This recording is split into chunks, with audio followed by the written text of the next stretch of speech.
Welcome to today's Explainer. We are going to unpack a truly profound spiritual framework that maps out the ultimate journey of personal and honestly global elevation. We're diving deep into the powerful focus of determining life, fulfilling life, aiding the world, and saving the people. So, what does this all mean? Well, this isn't just some abstract theory. It's a completely actionable guide to finding your true purpose, breaking free from the everyday mundane grind, and ultimately creating eternal value. Here's our roadmap for today. We'll cover 1. The reality of impermanence. 2. Determining your destiny. 3. The path of altruism. 4. Aiding the world. And finally, 5. Fulfilling your life. All right, let's jump right into part 1, the reality of impermanence. To really frame this, the source texts share this fascinating little anecdote about 3 old men who meet up once a year. After they finish drinking together, the first one wonders out loud if they'll all even be alive next year. The second guy says, "Man, you're thinking way too far ahead. I just worry if I'll wake up tomorrow after I take my shoes off tonight." But the third old man, he delivers the ultimate truth. He says, "I only worry whether the breath I just exhaled can be inhaled again."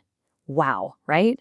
What's so amazing about this perspective is how it completely flips our understanding of time. Life isn't measured in decades. It's literally measured in the current breath.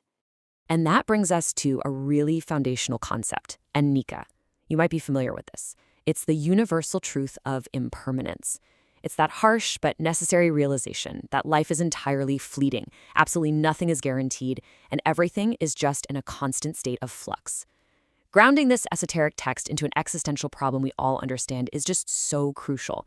We all have to face the fact that our physical bodies, which are just temporarily put together by earth, water, wind, and fire, they have an expiration date. Navigating this existential dilemma is kind of like wandering through a foggy, towering mountain range. The source texts frequently use this really vivid metaphor of a chaotic sea of suffering. We are souls searching for our true origin. Just try to navigate through the deep fog of worldly distractions. I mean, we're born, we age, we get sick, and we pass away. If we just drift through all that fog without a compass, our lives end up feeling pretty empty. We have to find a way to anchor ourselves. Which leads us perfectly into part 2, determining your destiny. The crucial point here is really understanding the choice we have in front of us. A worldly life is spent just constantly chasing fame, chasing wealth, and chasing fleeting desires. But, as the texts bluntly remind us, you literally cannot take your bank account with you when you pass on. On the flip side, a spiritual life is all about cultivating virtue, moral clarity, and actively aiding sentient beings. So it forces us to stop and ask, are we building a temporary, worldly legacy or an eternal, spiritual one? Now, if you want to choose that spiritual path, the great Chinese philosopher Zhang Zai gives us an incredible, step-by-step philosophical playbook. First, determine your mind for heaven and earth, meaning align your thoughts with universal truths. Second, determine destiny for all beings. Help guide others to find their own path. Third, determine principles for past sages. Carry forward the deep wisdom of the people who came before us. And fourth, determine peace for the world. Notice how this isn't just about self-improvement. It's a massive, sweeping mission to create immense spiritual value for the entire cosmos. Okay, but how do we actually pull that off on a daily, personal level? Well, as this powerful quote states, the mind is the master, the body is the servant. Determining your destiny requires letting your spiritual mind, your true self, control those fleeting bodily desires. Because think about it, if you let your body and its random cravings call the shots, you're just trapped in that cycle of impermanence. But when your inner virtue takes the wheel, that's when you set the stage for real world-changing external action. Moving right along to part 3, the path of altruism. This naturally begs a very direct question. How do we practically aid the world and save the people? It is super easy to talk about high-level philosophy, but how do we actually bridge that ancient wisdom with modern action? How do we walk what the texts call the Bodhisattva path in our normal, day-to-day lives? Well, the texts lay out a super practical framework for us, called the 3 types of giving. First up is wealth. This is using your material and financial resources to support the cause. Second is dharma, spreading the truth and educating others, which is considered incredibly valuable. And third is physical effort, literally using your own 2 hands, your labor, and your time to serve.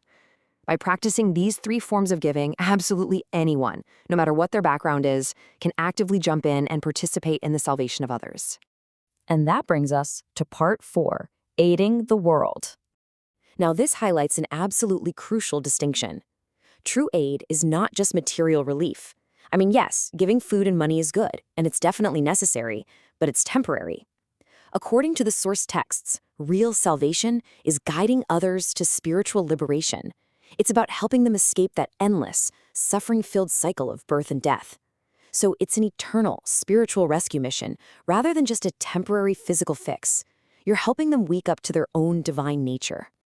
Of course, stepping up to save the world is not going to be easy. The texts are brutally honest about the resilience you're going to need on this path.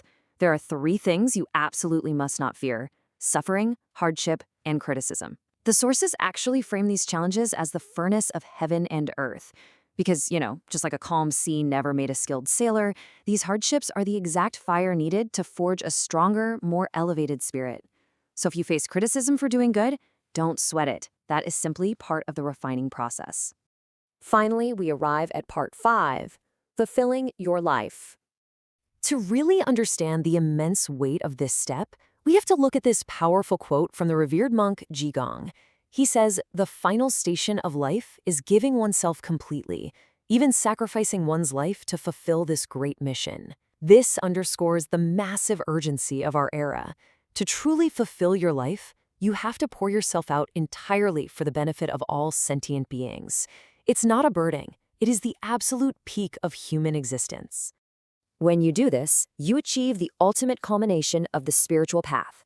By dedicating your life to altruistic service, you are effectively repaying the grace of heaven and all the teachers who guided you along the way. You successfully fulfill the divine mission you were put here to do. And the ultimate reward? Your spiritual essence finally escapes the eternal cycle of birth and death, returning straight to its true, enlightened origin. The loop is complete.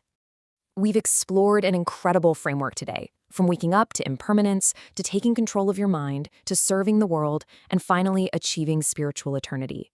But honestly, none of this matters at all unless you act on it. So I want to leave you with this final provocative thought. Your destiny is entirely in your hands. What is one step you can take on this path today before you even take your next breath? Thank you so much for joining me on this explainer, and I really hope this sparks a profound shift in your journey.